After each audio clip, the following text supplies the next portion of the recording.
Break کے بعد مشال ملک صاحبہ ہمیں جوائن کر چکی ہیں۔ مشال صاحبہ، یہ ایک تصویر نہیں، بلا شبہ یہ ظلم کی ایک داستان ہے، ظلم کی ایک کہانی ہے۔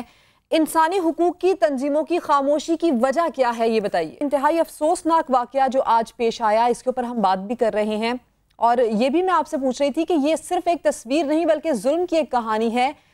انسانی حقوق کی تنظیمیں کیوں ایسے وقت میں خاموش ہیں؟ دیکھیں، مقبوضہ جموں کشمیر میں تو ہزاروں داستانیں ہیں ایسی کہ ایک سے بڑھ کر ایک کوئی عبرتناک واقعہ ہو جاتا ہے ہندوستان کی آرمی کی طرف سے، اور ہر دفعہ کوئی ایک نئی ظلم کی ایک ریکارڈ توڑتا ہے ہندوستان۔ اور ابھی کچھ ہی دن پہلے مجھے یاد ہے 5 سال کے بچے کو شہید کیا، کل 2 شہید ہو گئے، آج پھر کوئی فیک انکاؤنٹر چلا رہے تھے یہ کہیں پہ، کیونکہ ان کا موڈ ہوتا ہے بیسکلی ان کا یہ ایک مطلب آپ سمجھ لیں کہ جس طرح انسان کھانا پینا کرتا ہے، کپڑے بدلتا ہے، نہاتا دھوتا ہے، اسی طرح ان کی اب یہ ان کی کیریکٹرسٹک میں آ گیا ہے کہ جب ہندوستان کی آرمی نے وہاں اٹھنا ہے بیٹھنا ہے تو اس نے سب سے پہلے اپنی گن چلانی ہے، اس کی پریکٹس کرنی ہے۔ پریکٹس کہیں فیلڈز میں نہیں جا کے کرنی بلکہ پبلک میں کرنی ہے، اور لوگوں کو زیادہ سے زیادہ اس کے اوپر مارنا ہے۔ اور اب انکاؤنٹر کی بھی کہانی سامنے آ گئی ہے کہ وہ جن کو شہید کیا، جن بزرگ کو جو اپنے گرینڈ سن کے ساتھ گئے تھے دودھ لینے کے لیے، ان کے بیٹے نے بھی بتا دیا ہے کہ وہاں پہ ان کو فون آیا تھا CRPF کا کہ جو ان کے والد صاحب کا ایکسیڈنٹ ہوا ہے، تو وہ اسپاٹ پہ گئے، بیٹا گیا وہاں سے، نیبرہڈ نے بتایا کہ ایسی کوئی بات نہیں تھی، خود ان کو گھسیٹ کے نکالا گیا گاڑی میں سے ان کے والد صاحب کو، اور وہاں پہ ان کو پوائنٹ بلینک ان کو چھلنی کر دیا، اور اس کے بعد جو گرینڈ چائلڈ ہے وہ کرال کرتا ہوا اپنے نانا کو اٹھانے کے لیے وہاں پہ ان کی ڈیڈ باڈی کے اوپر بیٹھ گیا۔ اچھا مشال ملک صاحبہ، اب تو بھارتی ایمنسٹی جو انٹرنیشنل تنظیم ہے وہ بھی ایسے واقعات کی فوری تحقیقات کا مطالبہ کر رہی ہے۔ اب یہ بتائیں ہمیں کہ ایسی سارے معاملے میں اقوام متحدہ اپنا کردار ادا کرنے میں اب تک ناکام کیوں ہے؟ دیکھیں، جہاں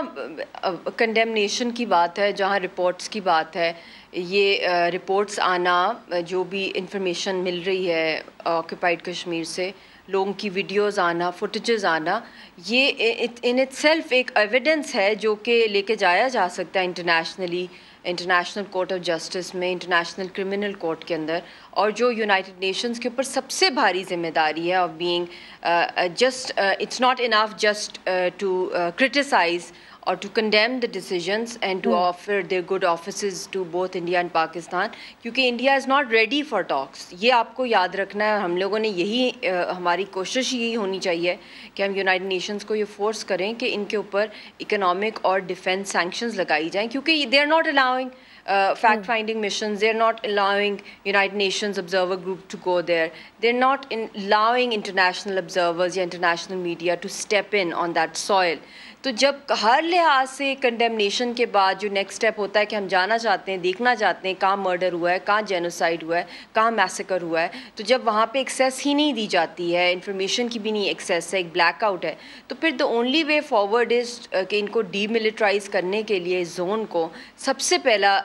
جو میتھڈ ہے وہ ہے ڈی ویپنائز۔ تو ڈی ویپنائز کے لیے نیچرلی اس پہ جو انٹرنیشنل لابی کرنا ہے، جو کام کرنے کی بات ہے وہ یہی ہے کہ جو ممالک ان کے ساتھ ڈیفینس ٹریڈ کرتے ہیں ان کے ساتھ لابی کی جائے، کیونکہ دنیا میں یہ لا ہے کہ یہ صرف جنگ ہو رہی ہو تو یا اپنے ملک کی سالمیت کو پروٹیکٹ کرنے کے لیے آپ ویپنز خرید سکتے، but not to target unarmed civilians. یعنی کہ مشال ملک صاحبہ، آپ یہ سمجھتی ہیں کہ حکمت عملی میں تبدیلی ہونی چاہیے اور جلد از جلد ہونی چاہیے، اور ایک نیا لائحہ عمل تیار ہونا چاہیے کشمیر کے لیے جو کہ نتیجہ خیز بھی ہو؟ بالکل میسو۔ دیکھیں، آپ اپنے ملک کی پاکستان کی الیکشن کیمپین کو دیکھ لیں، ہر دفعہ ایک کوئی نیا سلوگن ضرور ہوتا ہے، نیا طریقہ ہوتا ہے۔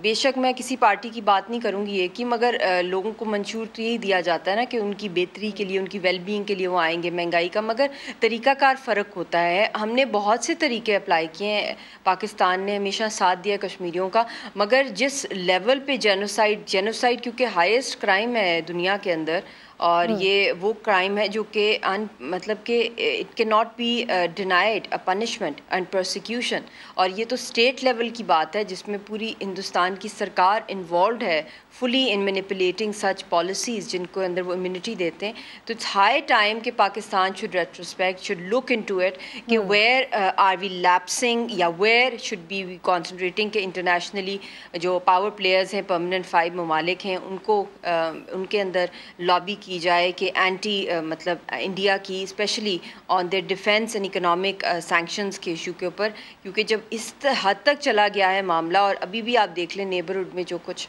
حالات چل رہے ہیں تو یہ حالات بھی بہت ہی خطرناک موڑ پر جا رہے ہیں جو چائنا اور انڈیا کے بیچ میں جو کچھ چل رہا ہے اور جو نیبرنگ کنٹریز کا بھی. تو یہ اس کا کور ایشو بھی آپ دیکھ لیں, سی پیک کا بھی کور آپ دیکھ لیں جو انڈیا چیلنج کرتا ہے وہ بھی کشمیر سے ہی گزرتا ہے. تو ہر لحاظ سے it is the most intrinsic issue that is a nuclear issue, اور یہ لوگوں کا ہر لحاظ سے بھارت اس وقت خطے کے امن کا دشمن بھی بن چکا ہے.